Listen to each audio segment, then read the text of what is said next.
بسم اللہ الرحمن الرحیم رب اشرح لی صدری ویسر لی امری واحلل عقدۃ من لسانی یفقہوا قولی. الحمد للہ العظیم والصلاة والسلام علی من اختص بالخلق العظیم وعلی آلہ واصحابہ الذین قاموا بتأیید الدین القویم. اما بعد فاعوذ باللہ من الشیطان الرجیم. بسم اللہ الرحمن الرحیم. امن یجیب المضطر اذا دعاہ ویکشف السوء ویجعلکم خلفاء الارض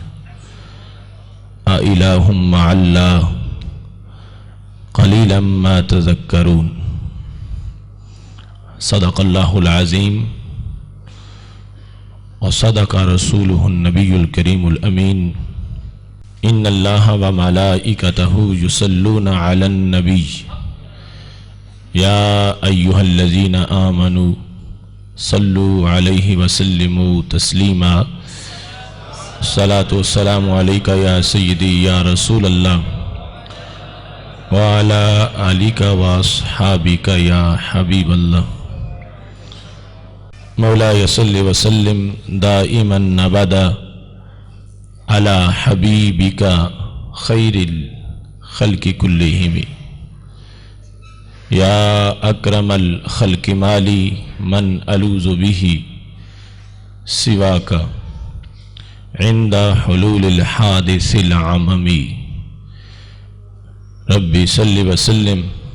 دائما ابدا على حبیبک خیر الخلق کلہم. اللہ تبارک و تعالی جل جلالہ وعم نوالہ واتم برہانہ وعظم شانہ کی حمد و ثنا اور حضور سرور کائنات مفخر موجودات زینت بزم کائنات دستگیر جہاں غم گسار زماں سید سروراں حامی بے کساں قائد المرسلین خاتم النبیین احمد مجتبی جناب محمد مصطفیٰ صلی اللہ علیہ وآلہ واصحابہ وبارک وسلم کے دربار گہر بار میں ہدیہ درود السلام عرض کرنے کے بعد وارثان منبر و محراب ارباب فکر و دانش نہایت ہی معزز محتشم حضرات و خواتین، رب ذوالجلال کے فضل اور توفیق سے آج ہم رمضان المبارک کے پر نور لمحات میں ادارہ صراط مستقیم کے فہم دین کورس کے 7ویں درس میں شریک ہیں. آج کا موضوع حل مشکلات اور عقیدہ صحابہ رضی اللہ تعالی عنہم ہے. میری دعا ہے خالق کائنات جل جلالہ ہم سب کو قرآن و سنت کا فہم عطا فرمائے اور قرآن و سنت کے بلاغ و تبلیغ اور اس پر عمل کی توفیق عطا فرمائے. یہ محض رب ذوالجلال کی توفیق ہے کہ ہمیں اس وقت وہ ایسے عظیم پروگرام میں شرکت کی توفیق عطا فرماتا ہے جبکہ نیند اور کام دونوں کی مصروفیات کا اہم وقت بھی ہوتا ہے، لیکن دلوں کا شوق اور ذوق جو رب ذوالجلال کے دین کے ساتھ ہے یہ اس کا اظہار ہے کہ اتنے حضرات و خواتین کو اس پروگرام میں مسلسل شرکت کی سعادت حاصل ہو رہی ہے. میری دعا ہے رب ذوالجلال ان اٹھے ہوئے قدموں کو جو اس کے راستے میں چل کے یہاں پہنچتے ہیں ان کے چلنے کو قبول کرے اور دلوں کی آہوں کو اور دعاؤں کو اپنے دربار میں منظور فرمائے۔ آج کا عقیدہ بھی اور یہ درس جو موضوع ہے بڑا اہم موضوع ہے، حل مشکلات اور صحابہ کرام علیہم رضوان کا عقیدہ۔ رسول اکرم نور مجسم شفیع معظم صلی اللہ علیہ وآلہ وسلم نے صحابہ کرام علیہم رضوان کو جس دین کی تعلیم دی اس کا اظہار صحابہ کرام علیہم رضوان کی زندگی کے ہر لمحے میں ہوتا رہا، اور یہی وہ لوگ تھے کہ جو کہ قرآن و سنت کی تعلیمات کا عملی تفسیری کردار نظر آتے تھے۔ قرآن و سنت کی تعلیمات کا خلاصہ یہ ہے کہ صرف اللہ ہی معبود ہے اور وہی کائنات کا پالنہار ہے، وہ قادر مطلق ہے اور وہی کائنات میں متصرف بالذات ہے۔ اگر اس کا حکم نہ ہو تو ایک پتا بھی نہیں ہل سکتا، اور اگر اس کی طرف سے اذن نہ ہو تو کائنات میں ایک ذرہ بھی اپنے آپ کو برقرار نہیں رکھ سکتا۔ خالق کائنات جل جلالہ لوگوں کے احوال کو جانتا ہے، ان کی دعاؤں کو سنتا ہے اور دعاؤں کو قبول کر کے ان کی مشکلات کو حل فرماتا ہے۔ رب ذوالجلال نے نیابتاً اپنے بندوں میں سے کچھ لوگوں کو اپنی قدرت کا مظہر بنایا ہوا ہے۔ اللہ کی قدرت ان بندوں سے ظاہر ہوتی ہے، وہ بندے بھی اللہ کی دی ہوئی توفیق سے اللہ کے بندوں کے لیے مددگار بن جاتے ہیں۔ اپنی ذاتی حیثیت میں وہ کسی کو تنکا بھی نہیں عطا کر سکتے اور ایک پتے کو حرکت بھی نہیں دے سکتے، لیکن جس حیثیت میں وہ اللہ کی قدرت کے مظہر ہوتے ہیں ان کا زور بازو اس کا ہم اندازہ ہی نہیں کر سکتے۔ خالق کائنات جل جلالہ ان ذوات سے اپنی قدرت کا اظہار کرتا ہے اور بندگان ہی میں سے بعض کو بعض کے لیے اپنے اذن سے اور اپنی دی ہوئی طاقت سے مددگار بنا دیتا ہے۔ قرآن مجید برہان رشید کی سورہ نمل کی آیت نمبر 62 میں نے آپ حضرات کے سامنے تلاوت کی۔ اَمَّن يُجِيبُ الْمُضْطَرَّ إِذَا دَعَاهُ Are he who listens to destitute when he calls upon him. أَمَّن يُجِيبُ الْمُضْطَرَّ إِذَا دَعَاهُ وَيَكْشِفُ السُّوءَ And he who removes evils وَيَجْعَلُكُمْ خُلَفَاءَ الْأَرْضِ and makes you possessors in earth and successors in earth. أَإِلَٰهٌ مَّعَ اللَّهِ If is there any God along with Allah? قَلِيلًا مَّا تَذَكَّرُونَ Very little you reflect. قرآن مجید برہان رشید کے اس مقام پر خالق کائنات جل جلالہ نے استفہامیہ انداز میں اپنی توحید کے ایک منظر کو بیان کیا ہے۔ رب ذوالجلال فرماتا ہے اَمَّن يُجِيبُ الْمُضْطَرَّ کیا وہ جو لاچار کی آہ کو اور پکار کو سنتا ہے، یا وہ لاچار کی آہ اور پکار کو سنتا ہے اذا دعاہ جب وہ لاچار اس کو پکارتا ہے، وَيَكْشِفُ السُّوءَ اور اس سے برائی کو دور کرتا ہے، وَيَجْعَلُكُمْ خُلَفَاءَ الْأَرْضِ، اور زمین میں تجھے اپنی نیابت اور خلافت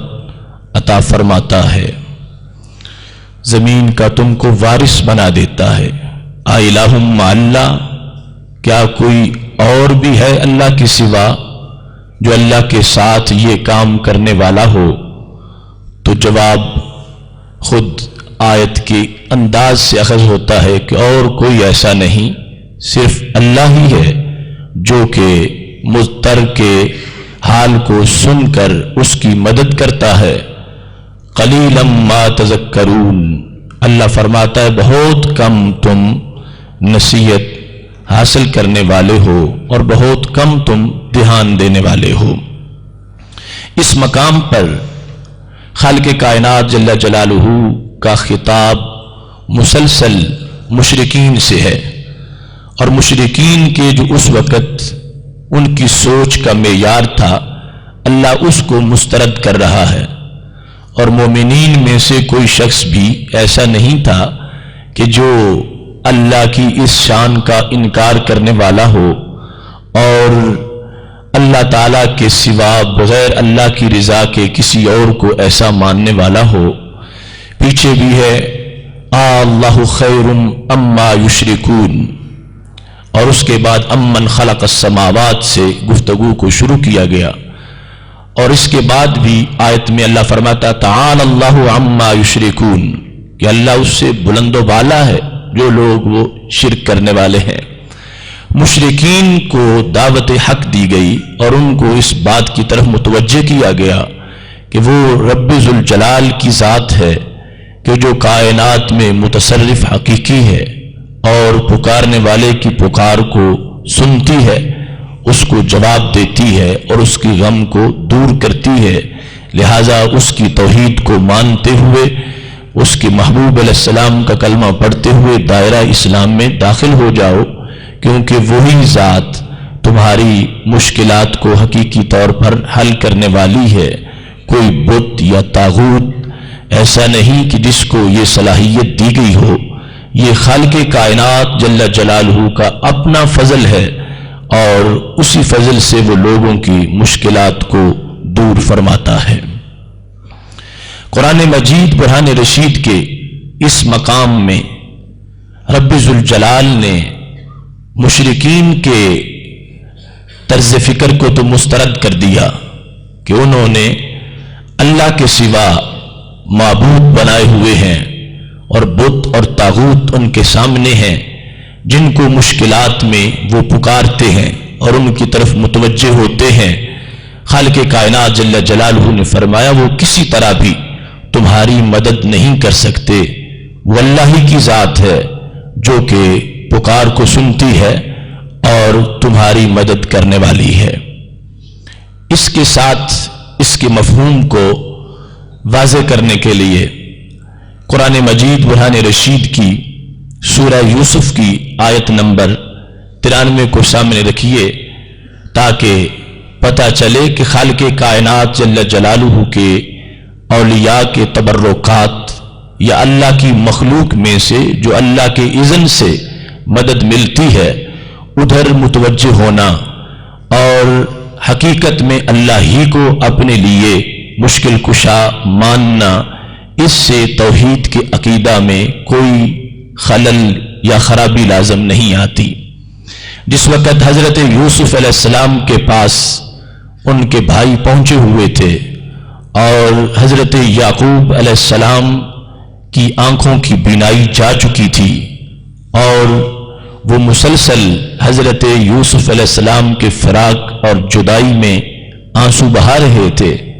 تو حضرت یوسف علیہ السلام نے مصر سے اپنے بھائیوں کو ایک تحفہ دے کر بھیجا اور فرمایا اذهبوا بقمیصی ھذا فالقوه علی وجه ابی یأت بصیرا۔ سورہ یوسف کی آیت نمبر 93 ہے، فرمایا میری یہ قمیص لے جاؤ اور یہ میرے والد صاحب کے چہرے پہ ڈال دینا، یأت بصیرا، ان کی آنکھیں درست ہو جائیں گی اور بینائی بحال ہو جائے گی۔ اب یہ اللہ کے پیغمبر ہیں حضرت یوسف علیہ السلام، اسرار توحید اور رموز وحدانیت ان کے لیے کوئی اجنبی سبق نہیں، یہ خود لوگوں کو توحید کے جام پلانے کے لیے دنیا میں تشریف فرما تھے، اور خود انہوں نے مشرکین کے شرک کو توڑ کر انہیں توحید کا علمبردار بنایا۔ اب ایک مشکل کے وقت میں کہ جب ان کے ابا جی کی آنکھوں کی بینائی جا چکی ہے تو حضرت یوسف علیہ السلام کا 100% سے بھی زائد یقین ہے اللہ کی توحید پر اور اس کی طرف سے مشکل کشائی پر، لیکن اس کے ساتھ اپنی قمیص کو روانہ کرتے ہوئے وہ اس بات کو واضح کر رہے ہیں کہ اللہ ہی کی دی ہوئی توفیق اور برکت جب اللہ کی مخلوق میں شامل ہوتی ہے اس وقت اللہ کو متصرف بذات سمجھتے ہوئے ایسی چیز کو درمیان میں رکھنا، اس سے عقیدہ توحید میں کوئی فرق نہیں پڑتا۔ اب بظاہر قمیص کو آنکھوں پہ رکھا جا رہا ہے، اور قمیص جب آنکھوں پہ گئی تو آنکھوں میں چمک آ گئی اور اجالے آ گئے، تو اس میں شرک نہیں تھا، اس واسطے کہ حقیقت میں ان کا خیال اور ان کا عقیدہ صرف اللہ کی ذات پر تھا کہ وہی اللہ بیماری کو دور کرنے والا ہے، اور اس کی شان یہ ہے کہ وہ اگر اپنے پیغمبر کی برکت سے ایک قمیض کو نوازتا ہے تو اس قمیض کا فیض یہ غیر اللہ کا فیض نہیں ہوگا، غیر اللہ میں تو فیض ہوتا ہی نہیں، اس میں جو برکات آئی ہیں اللہ کے اذن سے آئی ہیں، اور اللہ کی توفیق کا وہاں پر اظہار ہو رہا ہے اور اللہ کی قدرت وہاں پہ ظاہر ہو رہی ہے، تو نہ تو قمیص بھیجنے والوں کا عقیدہ معاذ شرکیہ تھا، اور نہ ہی لے جانے والوں کا عقیدہ شرکیہ تھا، اور نہ ہی آنکھوں پر سجانے والے اللہ کے پیغمبر کا عقیدہ شرکیہ تھا، سارے توحید کے علمبردار تھے اور توحید کے پرستار تھے، اور ساتھ ایک چیز کو اس کو مفید سمجھتے ہوئے استعمال بھی کیا جا رہا تھا۔ تو یہ قرآن مجید نے فرق واضح کر دیا کہ بت اور طاغوت کا کسی لحاظ سے بھی اس کی عطا یا اس کی مدد کا اسلام میں تصور ہی پیدا نہیں ہو سکتا، چونکہ جب بھی اللہ کے سوا کسی کو معبود بنا لیا جائے گا تو اسی سے ہی شرک کی مہر اس بندے پہ لگ جائے گی اور اس کو مشرک قرار دیا جائے گا۔ لیکن اللہ کی مدد کا مظہر سمجھنا، اللہ کی مخلوق کی کسی چیز کو، اور اس انداز میں کہ وہ مدد اللہ کے اذن سے ہے اور اللہ کی توفیق سے ہے، اور خدا نہ چاہے تو پھر اس سے ذرہ بھر بھی فائدہ نہیں ہو سکتا، اور اللہ کے اذن سے اللہ جو چاہے اس چیز سے فائدہ دلوا سکتا ہے۔ یہ وہ عقیدہ ہے جو قرآن مجید نے بطور انفرادیت کے اس امت کو عطا فرمایا کہ بتوں کی طرف متوجہ ہونے والی ہلاکت اور چیز ہے، اور اللہ کی مدد کا جو مظہر ہے نفوس کا کائنات کے اندر، ان کی طرف بظاہر اسباب کے لحاظ سے متوجہ ہونا اور حقیقت میں توجہ رب کی ذات کی طرف رکھنا، یہ اور معاملہ ہے، اور یہ وہ عقیدہ ہے کہ قرآن و سنت نے جس کو تفصیل سے بیان کیا ہے۔ اس مقام پر ابتدا میں ایاک نعبد و ایاک نستعین کی تفسیر کا ایک پہلو عرض کرتے ہوئے اپنی گفتگو کو آگے بڑھاتا ہوں۔ بر صغیر پاک و ہند کی عظیم شخصیت کہ جن کے خاندان اور خانوادہ پر بہت سی مسلکی جماعتوں نے اتفاق کیا ہے، وہ حضرت شاہ عبدالعزیز محدث دہلوی رحمہ اللہ تعالی، جو خاندان حضرت شاہ ولی اللہ کے چشم و چراغ ہیں، انہوں نے اپنی تفسیر عزیزی کے سورہ فاتحہ کے مقام پر جلد نمبر 1 صفحہ نمبر 8 پر اس مسئلہ استعانت اور حل مشکلات پر تفصیلاً بحث کی۔ ایاک نعبد و ایاک نستعین کی تشریح کرتے ہوئے انہوں نے یہ لکھا کہ اللہ حقیقی طور پر مددگار ہے اگر اللہ کے بندوں میں سے، اللہ کی مخلوق میں سے کوئی ایسا مددگار مان لیا جائے جس کو اللہ کی دی ہوئی طاقت کا محتاج سمجھا جائے، اور اللہ کی اذن کا محتاج سمجھا جائے، اس سے مدد مانگنا اور اس کا مدد کرنا، یہ دونوں باتیں ہی ایاک نعبد و ایاک نستعین کے منافی نہیں۔ یہاں اس مدد کی نفی کی جا رہی ہے جو اللہ کے سوا کسی کو معبود بنا کے مدد مانگی جائے، یا کسی کو اللہ کے سوا مستقل بذات سمجھ کے کہ وہ اللہ کی قدرت کا اور طاقت کا بھی محتاج نہیں ہے اور اذن کا بھی محتاج نہیں ہے، ایسی مدد کی نفی کی جا رہی ہے کہ توحید پرست اپنے عقیدے کا اظہار کر رہا ہے، ایاک نعبد و ایاک نستعین، کہ میں تیری ہی عبادت کرتا ہوں اور تجھ ہی سے حقیقی مدد چاہتا ہوں۔ عبادت میں دو قسمیں نہیں، عبادت مجازی ہوتی ہی نہیں، لیکن مدد حقیقت اور مجاز میں تقسیم ہوتی ہے۔ ایاک نعبد میں ہم تیری ہی عبادت کرتے ہیں، و ایاک نستعین اور تجھ ہی سے حقیقی مدد چاہتے ہیں۔ اس واسطے کہ درجنوں احادیث ہیں کہ جس میں اللہ کے سوا مجازن مدد چاہی گئی ہے اور مجازن مدد کی گئی ہے،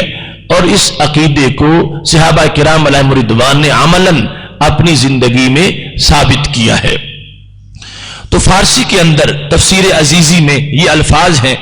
درینجا باید فہمید کہ استعانت از غیر بوجہ کہ اعتماد برآں غیر باشد، و اورا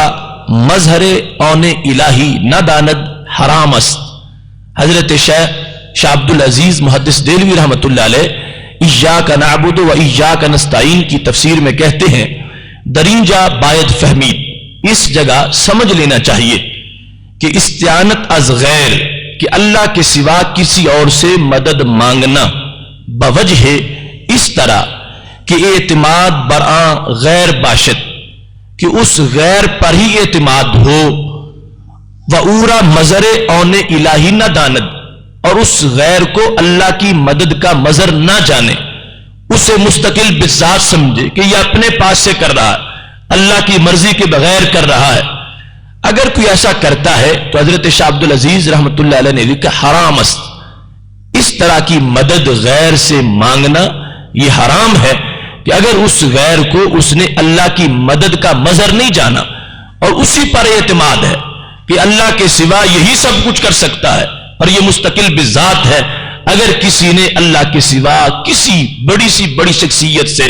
یا کہ مخلوق کے کسی فرد سے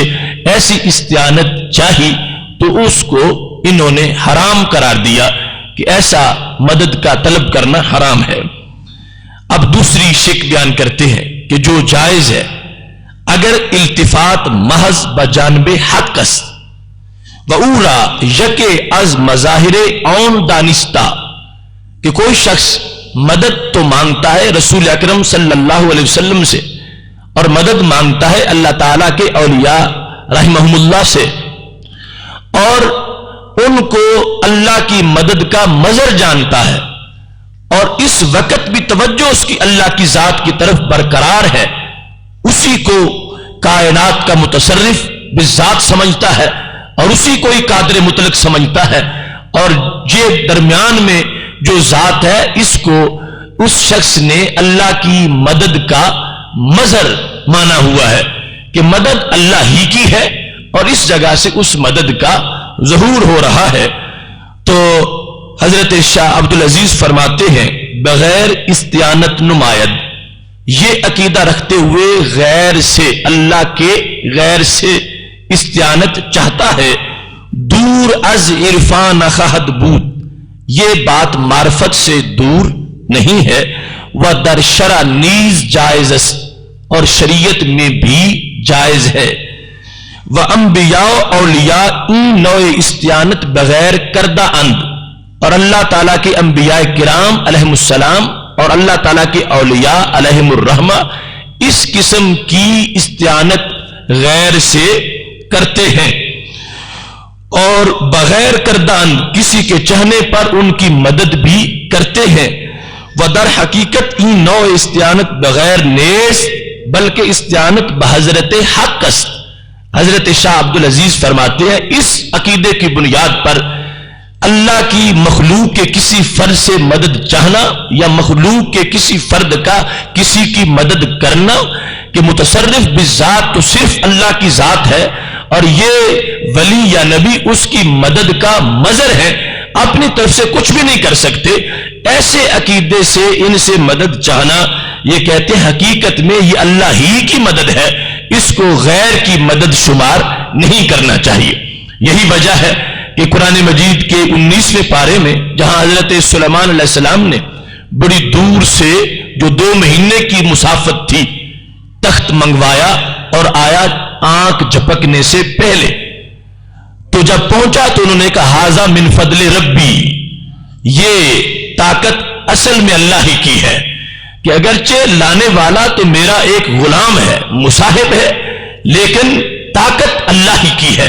اور ایسے ہی بدر کے میدان میں مدد فرشتے کر رہے تھے،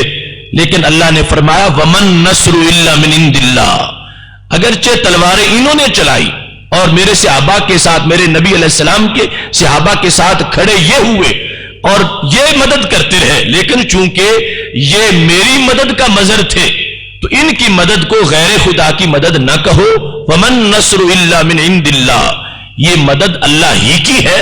تو اس بنیاد پر حضرت شاہ عبد العزیز محدث دہلوی رحمۃ اللہ علیہ نے ایاک نستعین کے اندر اس بات کو واضح لکھ دیا کہ غیر کی طرف انسان جب اللہ کے کسی ولی یا نبی سے مدد چاہتا ہے یہ عقیدہ رکھتے ہوئے کہ اصل میں مددگار اللہ ہی ہے اور یہ اپنی طرف سے مجھے کچھ بھی نہیں دے سکتے اور پتہ بھی نہیں ہلا سکتے، لیکن اللہ کی دی ہوئی مدد کا مظہر جب بنتے ہیں تو یہ اللہ کے اذن سے سب کچھ کر لیتے ہیں۔ اس بنیاد پر ان سے مدد مانگنا اور ان کا مدد کرنا یہ دونوں شریعت مطہرہ کے عین مطابق ہے اور اس میں کسی طرح کی کوئی خرابی یا عقیدے میں خلل واقع نہیں ہوتا۔ یہ بنیادی تمہید تھی۔ اب اس کو ہم نے دیکھنا ہے کہ صحابہ کرام علیہم رضوان نے حل مشکلات کے لحاظ سے کس طرح رسول اکرم صلی اللہ علیہ وسلم کے سیکھے ہوئے دین پر عمل کیا اور اپنی مختلف حاجات کے وقت اپنے آپ کو کیسے بالواسطہ اللہ کے دربار کی طرف متوجہ کیا۔ بخاری شریف میں رسول اکرم صلی اللہ علیہ وسلم کے صحابہ کا طرز عمل موجود ہے، جلد نمبر 2 صفحہ نمبر 844 پر یہ حدیث شریف ہے۔ حضرت عطا بن ابی رباح جو حضرت عبداللہ بن عباس رضی اللہ تعالی عنہ کے شاگرد ہیں، وہ کہتے ہیں کہ مجھے حضرت عبداللہ بن عباس رضی اللہ تعالی عنہ نے یہ فرمایا الا اریک امرأۃ من اہل الجنہ، کیا میں تجھے جنتی عورت نہ دکھاؤں؟ مطلب یہ تھا کہ جنتی عورت سے مطلع نہ کروں؟ تو کہتے ہیں قلت بلا، میں نے کہا کیوں نہیں، اگر حقیقی طور پر یعنی طے شدہ جنتی خاتون کا پتہ چلے تو علم میں اضافہ ہوگا اور یہ کتنی بڑی سعادت ہے اس کی کہ باقی لوگوں کی جنتوں کے فیصلے بعد میں ہوں گے اور یہ فیصلہ تمہیں بھی معلوم ہے۔ تو حضرت عبداللہ بن عباس رضی اللہ تعالی عنہ نے کہا میں بتاتا ہوں، ھذہ المرأۃ السوداء، یہ سیاہ رنگ کی خاتون یہ یقیناً جنتی خاتون ہے۔ پوچھا گیا دلیل کیا ہے؟ جنت چھپی ہوئی ہے، اس کے فیصلے پوشیدہ ہے، ابھی حشر بپا ہوگا، پھر نامہ اعمال کھلیں گے، دفتر اعمال کے سامنے ہوں گے، پھر اللہ کے دربار میں فیصلے ہوں گے، تو آپ کس بنیاد پر کہہ رہے ہیں کہ یہ یقیناً جنتی خاتون ہے؟ تو حضرت عبداللہ بن عباس رضی اللہ تعالیٰ عنہ جو رسول اکرم صلی اللہ علیہ وسلم کے چچا زاد بھائی بھی ہیں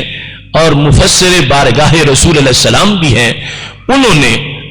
اپنے عقیدے کا اظہار کیا، کہنے لگے اتت النبی صلی اللہ علیہ وسلم، میرے ہوتے ہوئے یہ خاتون رسول اکرم صلی اللہ علیہ وسلم کے پاس پہنچی تھی، فقالت انی اسرع، انہوں نے آ کے کہا یا رسول اللہ صلی اللہ علیہ وسلم مجھے مرگی کا دورہ پڑتا ہے، واتکشف اور بے پردہ ہو جاتی ہوں، فادع اللہ لی، اللہ سے دعا کرو کہ میرا یہ دورہ ٹھیک ہو جائے اور میرا مرض دور ہو جائے۔ اب یہ صحابیہ نبی اکرم صلی اللہ علیہ وسلم کے پاس دعا کے لیے پہنچی، حالانکہ اللہ تو ہر جگہ سے سنتا ہے تو براہ راست وہاں بھی مانگتی تو ہو سکتا تھا، لیکن رسول اکرم صلی اللہ علیہ وسلم کا اللہ کے دربار میں جو مرتبہ اور مقام ہے، اس واسطے آپ کی سفارش کو اس نے لازمی سمجھا، اور نبی اکرم صلی اللہ علیہ وسلم نے بھی یہ جھڑکی نہیں دی کہ میری صحابیہ میں نے تو کلمہ پڑھانا ہے، نماز کا مسئلہ تمہیں بتانا ہے، یہ مرگی کے دورے تمہارے رب نے درست کرنے ہیں، اور تم جہاں بیٹھو وہاں سے تم پکارو اور اللہ ایسا فرما دے گا۔ یہ کہا جا سکتا تھا، نبی اکرم صلی اللہ علیہ وسلم نے اس خاتون کے کہنے پر اسے کوئی جھڑکی نہیں دی اور نہ ہی اس کے سوال کو مسترد کیا، بلکہ کمال رحمت کے اظہار پر وہ ایک چیز معین مانگنے آئی تھی۔ میرے نبی علیہ السلام فرمانے لگے ہم دو میں سے جو چاہو وہ دلوا دیتے ہیں۔ رسول اکرم صلی اللہ علیہ وسلم نے فرمایا ان شئت صبرت ولکل جنہ، اگر صبر کر سکتی ہو اس بیماری پر تو صبر کرو، ولکل جنہ، تمہاری جنت کا فیصلہ آج کر دیا جاتا ہے، ابھی تم جنتی قرار پاؤ گی۔ ولکل جنہ، الجنہ ثابتۃ لک، یہ مطلب ہے کہ ابھی جنت تمہیں تمہارے نام لگا دی جائے گی، تمہیں جنتی قرار دے دیا جائے گا۔ وَإِن شِئْتِ دَعُوتُ اللَّهَ أَن يُعَافِيَكَ، اور اگر ابھی جنت نہیں لینا چاہتی تو میں دعا کرتا ہوں اللہ بیماری دور کر دے گا، اب یہ تمہاری مرضی ہے، چاہو تو بیماری دور کروا لو اور چاہو تو جنت کا سرٹیفکیٹ لے لو۔ حضرت عبداللہ بن عباس رضی اللہ تعالیٰ عنہ پاس بیٹھے ہوئے یہ ملاحظہ کر رہے ہیں کہ میرے کریم سے گر قطرہ کسی نے مانگا، دریا بہا دیے ہیں، دربے بہا دیے ہیں۔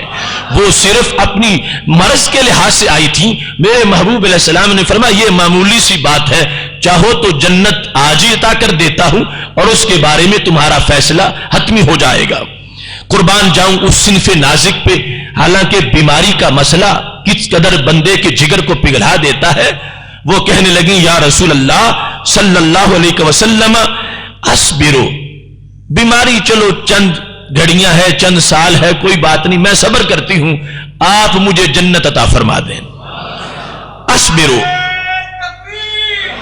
میں صبر کرتی ہوں۔ صبر کرنے کا مطلب یہ تھا، فرمانے لگی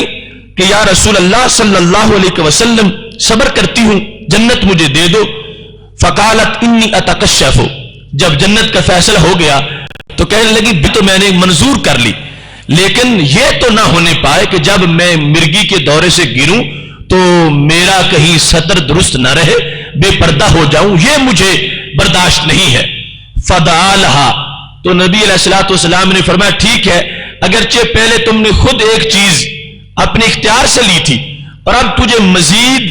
یہ چانس نہیں دینا چاہیے تھا کہ تم کچھ اور بھی مانگو، اس واسطے کہ تم نے جنت لے لی، لیکن تم اگر کہتی ہو تو میں دعا کر دیتا ہوں۔ مطلب یہ ہے کہ بیماری تو آئے گی مگر کبھی بھی تم بے پردہ نہیں ہو سکو گی۔ رسول اکرم صلی اللہ علیہ وسلم نے ان کے لیے دعا فرما دی۔ اب یہ وہ حقیقت تھی جو حضرت عبداللہ بن عباس رضی اللہ تعالی عنہ نے دیکھی تو عقیدہ کیا بنا لیا کہ تابعین کو کہہ رہے ہیں کہ جس نے یقیناً جنتی خاتون دیکھنی ہو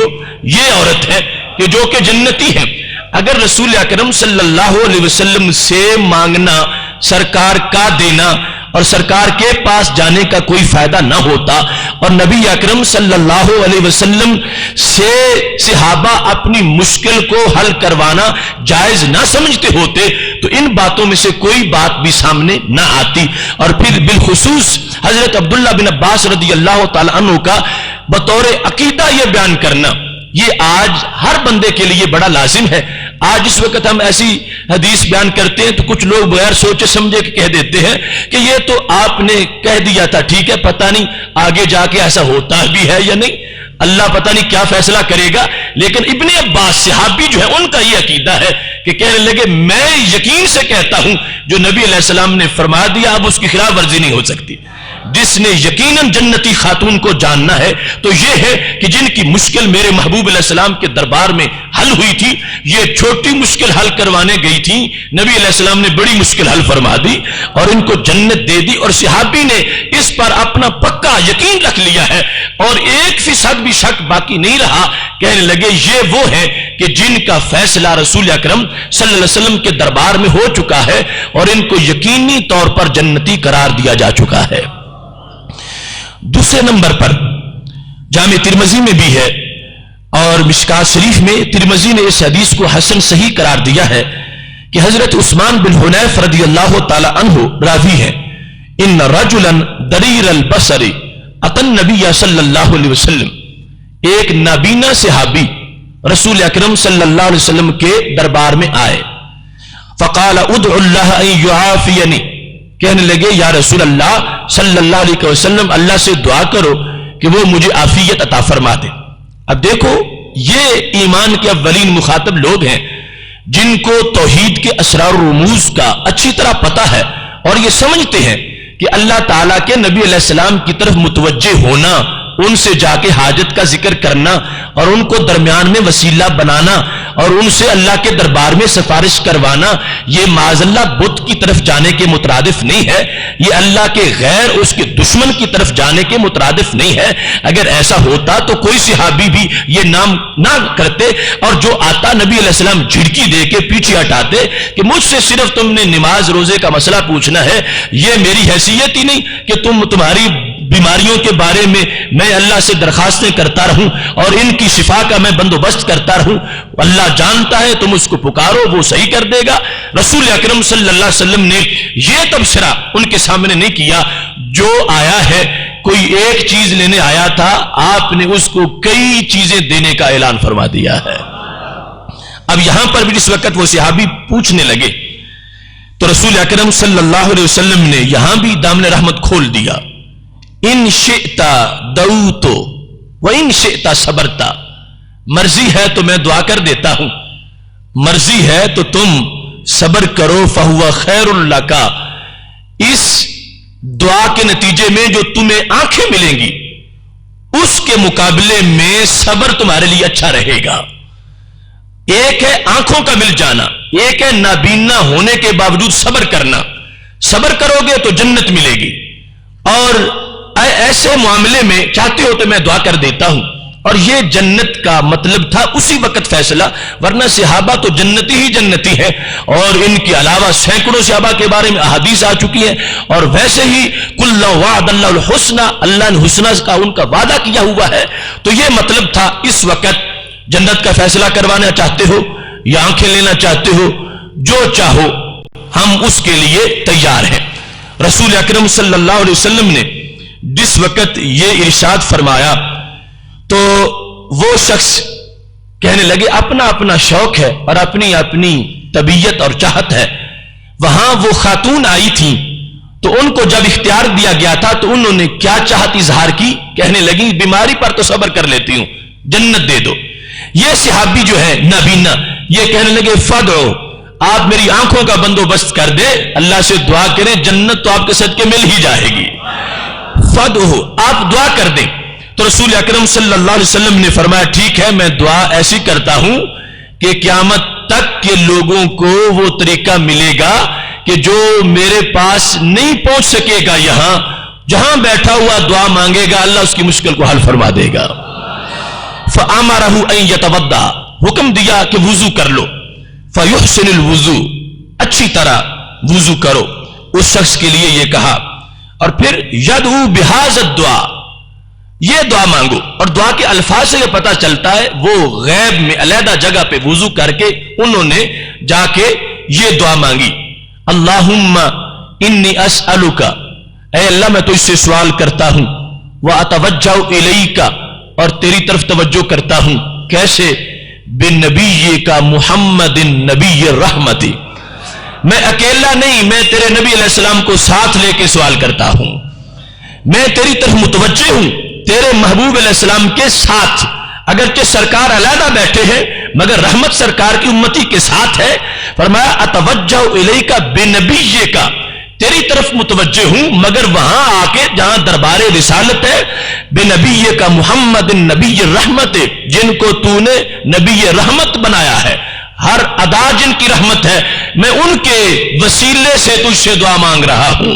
اب اس کا ترجمہ اور کیا ہوگا جب بار بار وہ کہتے ہیں اتوجہ الیک بنبی کا، با ساتھ کے معنی میں ہے، باوسیلے کے لیے ہے، سہارے کے لیے ہے، صدقے کے لیے ہے کہ میں تمہارے نبی علیہ السلام کے صدقے، ان کے سہارے، ان کے وسیلے میں یہ دعا مانگ رہا ہوں، ان کو ساتھ لے کر میں یہ دعا مانگ رہا ہوں، انی توجہت بیکا۔ بعض کتب میں باقاعدہ یہاں پر یا محمد انی توجہت بیکا دعا اللہ سے کی جا رہی ہے اور درمیان میں پکارا نبی علیہ السلام کو جا رہا ہے، اس واسطے کہ یہ طاغوت یا بت والا معاملہ نہیں، ان کی جو اللہ کے دربار میں عزت اور ویلیو ہے اسی کا سہارا تو دعا کو میسر ہے اور دعا کی قبولیت ملے گی۔ انی توجہت بیکا، جامع ترمذی کے موجودہ نسخوں میں بیکا کا لفظ اب بھی موجود ہے اور کاف ضمیر خطاب ہے، اور اس میں خطاب کس کو ہے؟ رسول اکرم صلی اللہ علیہ وسلم کی ذات کو، جس طرح یا سے پکارا جاتا ہے کاف سے بھی، الصلاۃ والسلام علیکا یا رسول اللہ، وہی کاف ضمیر خطاب۔ اب صحابی علیحدہ بیٹھے ہوئے ہیں، وہاں بیٹھے ہوئے دعا مانگ رہے ہیں اور وہاں بھی محبوب علیہ السلام کو اپنے پاس موجود سمجھ رہے ہیں اور کہتے ہیں توجہت بیکا کہ میں تمہیں لے کے اللہ کے دربار میں جا رہا ہوں۔ ادھر اللہ سے کہا کہ میں ان کو ساتھ لے کے آیا ہوں، اور ادھر نبی علیہ السلام سے کہا توجہت بیکا کہ میں تمہیں ساتھ لے کے اللہ کے دربار میں الی ربی، اپنے رب کی طرف متوجہ ہوں۔ کیوں؟ لیقضی لی فی حاجتی ہذہ، تاکہ میری یہ حاجت پوری کر دی جائے۔ رسول اکرم صلی اللہ علیہ وسلم کو حل مشکلات میں باقاعدہ آپ کو سب سے بڑا وسیلہ تسلیم کیا گیا، اور صحابی یہ دعا مانگ رہے ہیں اللہم فشفہ فیہ، اے اللہ ان کی دعا میرے حق میں قبول فرما لے، رسول اکرم صلی اللہ علیہ وسلم کی سفارش میرے بارے میں قبول فرما لے۔ یہ وہ صحابی ہیں، دعا مانگتے ہیں، طبرانی میں ہے۔ تھوڑی دیر کے بعد جب مجلس میں داخل ہوئے، صحابہ کہتے ہیں ہم وہیں بیٹھے تھے، وہ آ گیا تو آنکھیں روشن ہو چکی تھیں۔ تو رسول اکرم نور مجسم شفیع معظم صلی اللہ علیہ وسلم کے دربار کو اللہ ہی کے دربار کا نمائندہ سمجھا گیا ہے۔ صحابہ نے حاجات کے لیے یہاں کا رخ کیا، رسول اکرم صلی اللہ علیہ وسلم نے ان کو جو طریقہ بتا دیا، یہی حدیث بعد میں بھی صحابہ اپنی اپنی حاجات، ایک شخص کا حضرت عثمان غنی رضی اللہ تعالیٰ عنہ سے کام تھا، وہ نہیں ہوتا تھا، یہی عثمان بن حنیف سے کہنے لگے میں تجھ کو نسخہ بتاتا ہوں، چلو وضو کرو اور یہ نفل پڑھ کے یہ دعا مانگو تمہارا کام ہو جائے گا۔ اگرچہ محبوب علیہ السلام کا وصال ہو چکا تھا، انہی لفظوں کے ساتھ دعا مانگی توجہت بیکا، اے روضہ پاک کے مقیم میں تجھے ساتھ لے کے دعا کر رہا ہوں۔ تو جس وقت دعا کی اگلے لمحے میں مشکل کو حل کر دیا گیا تھا۔ تو یہ رسول اکرم صلی اللہ علیہ وسلم کی ظاہری حیات کے اندر بھی ایسا موجود رہا، اور نبی اکرم صلی اللہ علیہ وسلم جب اس دنیا سے تشریف لے گئے اور آج بھی جس حیات میں موجود ہے، حیات حسی حقیقی میں، اس کے لحاظ سے آج بھی محبوب علیہ الصلوۃ والسلام کے دربار میں اس عقیدے کی بنیاد پر، جس کا تمہید میں ذکر کر چکا ہوں، جس وقت حاجات پیش کی جاتی ہے، اللہ نے آپ کو ایسا اختیار دے رکھا ہے کہ اللہ کے فضل اور توفیق سے وہ حاجات پوری ہوتی ہے اور مشکلات کا حل ہوتا ہوا نظر آتا ہے۔ اس سلسلہ میں بھی صحیح مسلم شریف کی حدیث شریف،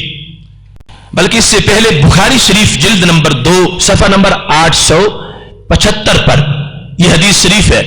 کہ صحابہ کرام علیہم رضوان کا تو اتنا واضح عقیدہ تھا کہ نبی اکرم صلی اللہ علیہ وسلم کے بدن سے جس چیز کو نسبت حاصل ہو گئی، اس چیز کو بھی انہوں نے اپنے لیے مشکل کشا سمجھ لیا، اللہ کے اذن سے اسے بھی حاجت روا مانا۔ تو جن کے بدن سے لگی ہوئی قمیص مشکل کشا ہے، وہ بنفس نفیس کتنے بڑے مشکل کشا ہوں گے۔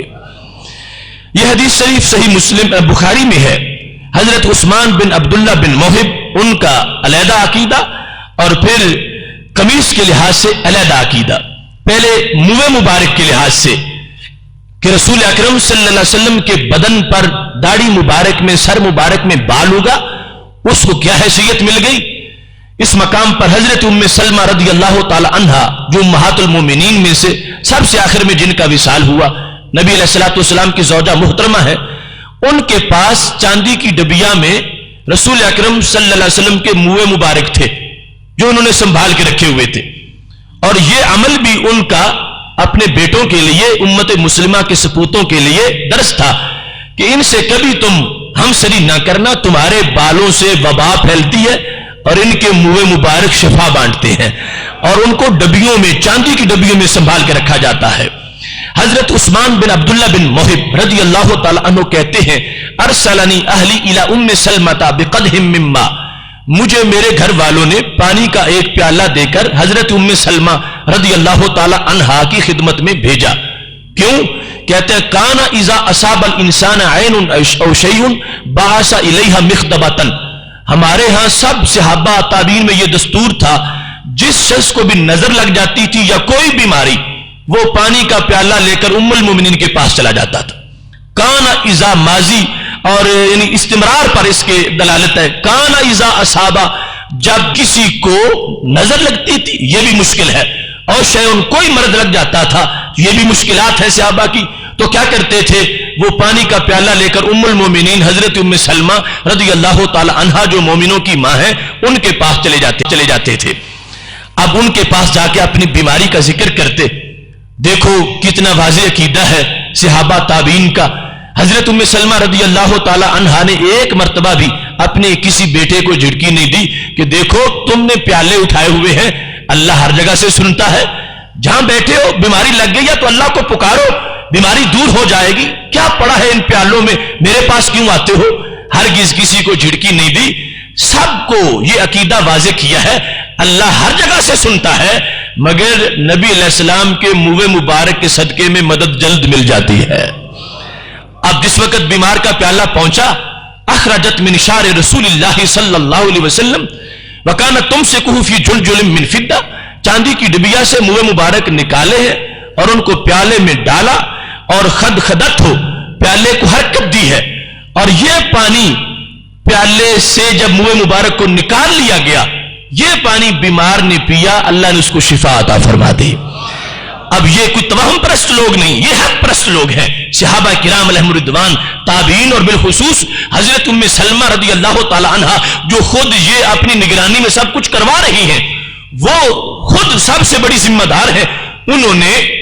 امت مسلمہ کو یہ عقیدہ دیا کہ بت اور طاغوت کا معاملہ اور ہے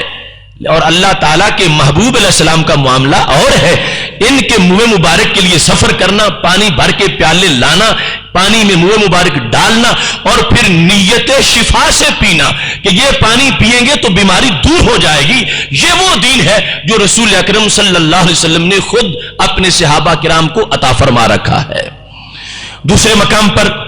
مسلم جلد نمبر 2 صفحہ نمبر 190 پر یہ حدیث شریف ہے، حضرت اسماء بنت ابی بکر رضی اللہ تعالی عنہا، ان کے پاس ایک جبہ تھا، کہتی ہیں حاضی جبہ تو رسول اللہ صلی اللہ علیہ وسلم، یہ جبہ عام نہیں، یہ میرے محبوب علیہ السلام کا جبہ ہے۔ کانت عند عائشہ تھا، یہ میری ہمشیرہ عائشہ صدیقہ رضی اللہ تعالی عنہا کے پاس تھا۔ لما قبضت قبضتها، جب ان کا وصال ہو گیا تو یہ جبہ میں نے رکھ لیا۔ فکان النبی صلی اللہ علیہ وسلم یلبسها، اسے کبھی ہمارے محبوب علیہ السلام پہنا کرتے تھے۔ اب اس کی صورتحال کیا ہے؟ فَنَحْنُ نَغْسِلُهَا لِلْمَرْضَى نَسْتَشْفِي بِهَا، ہم صحابہ جب مشکل میں پھنستے ہیں، بیماری کڑی آ جاتی ہے تو کیا کرتے ہیں؟ نَحْنُ نَغْسِلُهَا،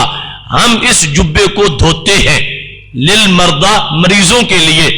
نَسْتَشْفِي بِهَا، اس کا پانی پیتے ہیں شفا مل جاتی ہے۔ اب یہ صحابہ کرام علیہم رضوان کا عقیدہ ہے، حل مشکلات میں نبی علیہ الصلوۃ والسلام کے جبے کی طرف متوجہ ہوئے اور شرک نہیں بنا، اور یہ توجہ غیر کی طرف قرار نہیں پائی، اس واسطے کہ جبے میں جو فیض ہے وہ بدن نبوی کا ہے، اور بدن نبوی میں جو کمال ہے وہ اللہ کا دیا ہوا ہے، اس واسطے یہاں ماں بغیر ان کو اللہ تعالیٰ کی مدد کا مظہر سمجھتے ہوئے، سرکار کا بدن تو بدن رہا، کپڑے کو جب اللہ کی مدد کا مظہر سمجھ لیا تو اس سے مدد مانگنا یہ آج کے مسلمان کا عقیدہ نہیں، یہ صفہ والے مسلمانوں کا بھی عقیدہ ہے کہ انہوں نے ایک دو بار نہیں، اگر ایک بار ہوتا تو ہمارا عقیدہ پھر بھی ثابت تھا۔ وہ اسماء کہتی غسلناہا، ہم نے دھویا، پانی نکلا، ایک بندہ بڑا بیمار تھا وہ صحیح ہو گیا، پھر بھی ہمارا عقیدہ ثابت تھا۔ لیکن وہ کہتی ہیں نحنو، ایک تو میرا کام نہیں، ہم سارے نغسلوہا، بار بار اس کو دھوتے ہیں اور ہر بار شفا ملتی ہے۔ کتنا بڑا ذخیرہ ہے شفا کا اس میں، اور یاد رکھیں اسما بنت ابی بکر رضی اللہ تعالی عنہا 73 ہجری میں ان کا وصال ہوا. رسول اکرم صلی اللہ علیہ وسلم کے وصال کے بعد نصف صدی سے زائد وقت گزر چکا تھا، مگر پھر بھی وہ برکت باسی نہیں ہوئی، اور نوری پیکر سے اس کپڑے کو جو فیض ملا تھا پھر بھی ختم نہیں ہوا. کہتے ہیں بار بار دھوتے ہیں اور ہر بار اس کپڑے کی برکت سے جب کپڑے کو پانی لگتا ہے، نسبت دیکھو، کپڑا بدن نبوی کو لگا اور پانی کپڑے کو لگا، اور وہ پانی صحابی پی رہے ہیں، بدعتی نہیں، صحابی، توہم پرست نہیں، توحید پرست صحابہ کرام علیہم رضوان. اس نیت سے نستشفی بہا، باب استفعال ہے، شفا پر سین طلب کا آیا ہوا ہے. نستشفی بہا، ہم اس جبے سے شفا چاہتے ہیں، جبے کے صدقے شفا چاہتے ہیں. اب سارے اس جبے کا پانی پی کر پھر بھی توحید پرست ہیں، اس واسطے کہ وہ سمجھتے ہیں جبہ خود کچھ نہیں کر سکتا تھا، یہ اللہ کا دیا ہوا فیض ہے جو بدن نبوی میں آ گیا ہے، اور بدن نبوی سے اس جبے کو بھی حصہ مل گیا ہے. اب اس کو جو پانی لگتا ہے وہ پانی اللہ کے اذن سے مشکل کشائی بھی کرتا ہے، حاجت روائی بھی کرتا ہے. پھر دیکھیے رسول اکرم صلی اللہ علیہ وسلم تشریف فرما ہے. ایک باپردہ خاتون آ گئی، انہوں نے میرے محبوب علیہ السلام کو چادر کا تحفہ پیش کیا. محبوب علیہ السلام نے اوڑھ لیا. حضرت سہل بن سعد راوی ہیں، بخاری شریف جلد نمبر 2 صفحہ نمبر 865 پر یہ حدیث ہے. اس کے علاوہ بھی 2-3 مقام پر موجود ہے. رسول اکرم صلی اللہ علیہ وسلم سے ایک صحابی نے وہ چادر مانگ لی، میرے محبوب علیہ السلام نے دے دی. سرکار جب مجلس سے اٹھے، لامہ اصحابہ،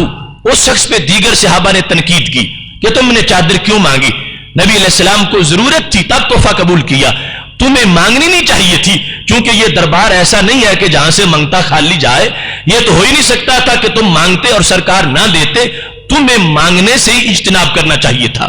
اب جب یہ تنقید ہوئی تو وہ صحابی جواب دیتے ہیں، ان کا جواب سنو، اور یہ عقیدہ جو آج بھی ہمارے سینوں میں موجود ہے اس کی لذت محسوس کرو کہ اللہ نے ہمیں آج بھی ان صفہ والے صحابہ کا عقیدہ عطا فرمایا ہے. کہنے لگے، بخاری شریف ہے، واللہ ما سألتها الا لتکون کفنی یوم اموتو. کہنے لگے خدا کی قسم میرے بھائیوں، میں نے کوئی گرمی سے بچنے کے لیے نہیں، میں نے تو نارے جہنم سے بچنے کے لیے یہ چادر مانگی ہے. ما سألتها، میں نے نہیں مانگی، الا لتکون، مگر اس لیے، لتکون کفنی، کہ یہ میرا کفن ہو، یوم اموتو، جب میں فوت ہو جاؤں گا، اس دنیا سے جاؤں گا، مجھے اس کا کفن پہنانا. اب کہاں یہ سوچ کہ اللہ تعالیٰ کے نبی علیہ السلام کے بارے میں بندہ یہ دریدہ دہن بولتا رہے کہ وہ معاذ اللہ ایک پوسٹ مین کی طرح آئے تھے چلے گئے، کوئی فائدہ ہی نہیں دے سکتے. اور کہاں صحابی کا یہ عقیدہ کہ کپڑا جو ان کے بدن سے لگا ہے وہ بھی قبر میں فائدہ دے گا. اس کو میرا کفن بنانا، میں نے کفن بنانے کے لیے یہ لے لیا ہے تاکہ وہ قبر کی جگہ جہاں بھائی بھی مدد نہیں کر سکتا، بیٹا بھی نہیں جا سکتا، جگری دوست بھی دیوار سے پیچھے جاتا ہے، اس جگہ یہ چادر میرے ساتھ ہوگی، میری منزلیں آسان ہو جائیں گی. سب صحابہ نے مان لیا. بخاری شریف میں فکانت کفنہ، جب وہ فوت ہوئے تو اسی کا کفن پہنایا گیا. اور اس عقیدے کو صحابہ نے پوری طرح واضح کر دیا کہ رسول اکرم صلی اللہ علیہ وسلم کے بدن سے 10 سال نہیں، 10 گھنٹے نہیں، 10 ہفتے نہیں، 1 منٹ کے لیے جو چادر لگی ہے اس کو بھی اتنا فیض مل جاتا ہے کہ اس کی وجہ سے قبر روشن ہو جاتی ہے. لہذا نبی اکرم صلی اللہ علیہ وسلم کے صحابہ کرام علیہم رضوان کا محبوب علیہ السلام کی ذات سے لگنے والی چیزوں کے بارے میں جب اتنا واضح عقیدہ ہے تو خود پیکر نبوی کے بارے میں کتنا واضح عقیدہ موجود ہوگا. اس سلسلہ میں موجم کبیر طبرانی کی 4 جلد میں صفحہ نمبر 104 پر یہ حدیث شریف ہے کہ جنگ شرموک میں حضرت خالد بن ولید رضی اللہ تعالیٰ عنہ کی ٹوپی گم ہو گئی. آپ نے بار بار ٹوپی کی تلاش کے لیے لوگوں کو کہا. جب وہ ٹوپی ملی، اذن ہے یا قلن سوا خلقہ، دیکھا گیا تو ٹوپی پرانی سی تھی. اب پرانی سی ٹوپی جو ہے جس وقت سب نے تعجب کیا کہ اس کے بغیر تم جنگ پہ نہیں جا رہے تھے، اے اللہ کی تلوار کیا معاملہ تھا، اتنی تاخیر ہو گئی، یرموک میں دشمن سامنے اکڑ رہا ہے اور آپ ٹوپی کی تلاش میں تھے. یہ کوئی اتنی قیمتی ٹوپی نہیں تھی یا نہ کوئی لوہے کا خوف تھا جو تلوار کے حملے سے بچا سکتا ہو، تو اس کی تلاش کیوں تھی؟ تو دیکھو حضرت خالد بن ولید کہنے لگے، اعتمر رسول اللہ صلی اللہ علیہ وسلم، لوگوں اس ٹوپی کے کپڑے کو نہ دیکھو، اس کی نسبت کو دیکھو. تم ظاہر دیکھتے ہو، تمہیں کیا خبر اس میں کیا خزانہ موجود ہے۔ نبی علیہ الصلوۃ والسلام نے عمرہ کیا، فحلق رأسہ، سر کا حلق کیا، فابتدر الناس جوانب شعری، دائیں بائیں کے جو بال تھے وہ لوگوں نے جلدی سے لے لیے، فسبقتہم بہ الی ناسیتہ، یہ پیشانی والے بال جو تھے یہ میں نے لے لیے، فجعلتها فی ھذہ القلنسوہ، وہ بال اس ٹوپی میں میں نے سلائی کرائے ہوئے ہیں، ٹوپی کے اندر وہ بال موجود ہیں۔ اب اگلا جملہ دیکھو، جنگ کتنا مشکل مرحلہ ہوتا ہے۔ کہنے لگے لم اشہد قتالا وہی معی الا رزقت النصر، آج تک جس جنگ میں یہ ٹوپی پہن کے جاتا ہوں مجھے مدد دی جاتی ہے۔ صحابی حل مشکلات کے لحاظ سے کتنا واضح عقیدہ ہے، لم اور اللہ کے ساتھ حصر کیا، یعنی اگر آج تک میں 60 جنگوں میں یہ ٹوپی پہن کے گیا ہوں، ان میں سے 60 کے اندر ہی کامیاب نکلا ہوں۔ اور یہ ان کا عقیدہ ہے کہ جس کی وجہ سے ٹوپی کے بغیر نہیں جا رہے تھے، ورنہ اللہ سے رابطہ تو برقرار ہی تھا، لیکن یہ ذریعہ ہے اللہ کی مدد کا بہترین، اس کو فتح کی سند سمجھتے تھے اور اس کے بغیر نہیں جا رہے۔ اور پھر بتایا کہ اس ٹوپی کے کپڑے کو دیکھ کے مجھ پہ تعجب نہ کرو، اصل میں یہ ٹوپی نہیں، یہ فتح کی سند ہے اور مدد کا سرٹیفکیٹ ہے کہ منہ مبارک جو ہے ان کی وجہ سے جس میدان میں اترتا ہوں میری مدد ہوتی ہے۔ اب بتاؤ، جس خالد بن ولید کا رضی اللہ تعالیٰ عنہ کا رسول اکرم صلی اللہ علیہ وسلم کے منہ مبارک کے بارے میں اتنا بڑا عقیدہ ہے، سرکار کی ذات کے بارے میں کتنا بڑا عقیدہ موجود ہوگا۔ اس مقام پر اختصار ہے، اور بالخصوص رسول اکرم صلی اللہ علیہ وسلم آپ کا جب وصال ہو گیا تو تبرکات کے علاوہ بھی آپ کی ذات کو یا سے پکارنا جس طرح کہ ہم پکارتے ہیں، یہ بات بھی پیش نظر رہنی چاہیے۔ حضرت فاروق اعظم رضی اللہ تعالیٰ عنہ کا زمانہ تھا۔ حدیث شریف مصنف ابن ابی شیبہ جلد نمبر 7 صفحہ نمبر 482 پر، البدایہ والنہایہ جلد نمبر 7 صفحہ نمبر 98 پر، الاصابہ جلد نمبر 6 صفحہ نمبر 274 پر موجود ہے کہ جب حضرت فاروق اعظم رضی اللہ تعالیٰ عنہ کے زمانے میں قحط پڑا تو صحابی رسول حضرت بلال بن حارث رضی اللہ تعالیٰ عنہ نبی علیہ السلام کی قبر شریف کے پاس چلے گئے، روضہ پاک کے دروازے پر جا کر کھڑے ہو کر وہی بات کی جو آج کا مومن بھی نعرہ لگاتا ہے، کہنے لگے یا رسول اللہ صلی اللہ علیہ وسلم استسقِ امتک فانہم ہلکوا، آپ قبر میں تشریف فرما ہو، امت ہلاک ہونے کو ہے، بندوبست کر دو بارش کا، اللہ سے دعا کرو بارش ہو جائے۔ اب نبی علیہ الصلوۃ والسلام قبر میں ہے، صحابی کا عقیدہ ہے میری درخواست سن بھی لیں گے اور سن کے میری مدد فرما بھی دیں گے۔ جس وقت انہوں نے یہ بات کی، جا کے سوئے، خواب میں محبوب علیہ السلام تشریف لے آئے، فرمایا اخبر عمر انہم یسقون، گھبرانے کی بات نہیں، عمر فاروق کو کہہ دو بارش کا بندوبست کر دیا گیا ہے۔ ایسے ہی حضرت امام بخاری رحمۃ اللہ علیہ نے اپنی کتاب الادب المفرد کے اندر اس کو ذکر کیا، باب ما یقول الرجل اذا خدرت رجلہ، جب بندے کا پاؤں شل ہو جائے، سو جائے تو اس کو کیا کرنا چاہیے۔ یہ بطور مثال ایک مشکل کے حل کے لیے نسخہ بیان کیا، کس نے؟ حضرت عبداللہ بن عمر رضی اللہ تعالیٰ عنہ جو امیر المومنین عمر فاروق رضی اللہ تعالیٰ عنہ کے لخت جگر ہیں۔ رسول پاک صلی اللہ علیہ وسلم کے وصال کے بعد کہیں ان کا پاؤں شل ہو گیا اور چلنے پھرنے میں جب مشکل تھی، قال له رجل اذكر احب الناس الیک، کسی بندے نے کہا ابن عمر گھبراتے کیوں ہو، ذرا ان کو پکارو جو سب سے بڑے محبوب ہیں۔ تو جس وقت یہ کہا گیا فقال یا محمد، حضرت عبداللہ بن عمر رضی اللہ تعالیٰ عنہ نے اپنی زبان سے یا کے ساتھ رسول اکرم صلی اللہ علیہ وسلم کو آواز دی، کہتے ہیں پاؤں اتنا جلد ٹھیک ہو گیا، لگتا تھا یہ شل نہیں تھا، ویسے کسی نے رسی سے باندھا ہوا تھا اور رسی کھول دی گئی ہے۔ اور یہ حوالہ الادب المفرد کی مکتبہ تازی کی جو چھپی ہوئی ہے، بعد والوں نے یا کو کاٹا ہے، مکتبہ تازی میں اب بھی یا موجود ہے۔ تہذیب الکمال فی اسماء الرجال جلد نمبر 11 صفحہ نمبر 201، عمل الیوم واللیلہ ابن سنی کی صفحہ نمبر 72، الاذکار للنووی صفحہ نمبر 305، مسند ابن الجاد صفحہ نمبر 369، طبقات ابن سعد جلد نمبر 3 صفحہ نمبر 108، تحفۃ الذاکرین شوکانی کی جو صفحہ نمبر 249، ان سب پر یہ حدیث شریف موجود ہے، اور اس مقام پر ادعو کے الفاظ بھی موجود ہیں، پکارو ان کو کہ جو کہ سب سے زیادہ محبوب ہے، اور اس مقام پر یہ واضح طور پر سند کے لحاظ سے بھی بحث کی گئی ہے کہ اس کی سند بالکل صحیح ہے، اور دیگر تمام بخاری مسلم سے میں نے بیان کیا۔ یہ حل عقیدہ، حل مشکل کے لحاظ سے صحابہ کرام علیہم رضوان کے عقیدے کی مختصر سی جھلک تھی۔ اللہ نے ہمیں بھی وہی عقیدہ عطا فرمایا ہے۔ میری دعا ہے خالق کائنات جل جلالہ ہمیں اس آواز حق کو آگے پہنچانے کی توفیق عطا فرمائے۔ وآخر دعوانا ان الحمد للہ رب العالمین۔